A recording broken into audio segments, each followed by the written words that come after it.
pràcticament el 85% de la població de Barcelona està convivint al costat dels tubs d'escapament. I sabem que això crea uns problemes a la salut importants, en aquests moments els tenim molt detectats, i sabem que és la causa del 30% dels ictus, del 20% dels infarts de miocardi, d'una quarta part dels càncers de pulmó, de problemes en el desenvolupament conductual dels nens.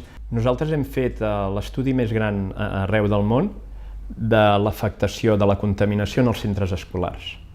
De manera que en 40 escoles vam mesurar dins de les escoles i en els patis de les escoles la contaminació atmosfèrica amb moltíssima tecnologia i amb mesures repetides, amb diverses visites en els escolars, nosaltres els hi mesuràvem com funcionava el seu cervell. Fins i tot un subgrup d'aquests nens els vam portar a l'hospital i els hi vam fer mesures de com estava el seu cervell amb neuroimatge.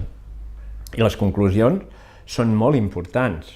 Les conclusions ens diuen que, evidentment, els nens en edat escolar estan en una fase de que el seu cervell segueix creixent i segueix creixent d'una manera molt ràpida, però com creix aquest cervell és diferent en funció del grau de contaminació que tenen aquestes escoles. És a dir, el cervell no creix a la mateixa velocitat amb els nens que estan en escoles que hi ha més contaminació per tràfic, perquè bàsicament els contaminants que nosaltres trobàvem venien del tràfic.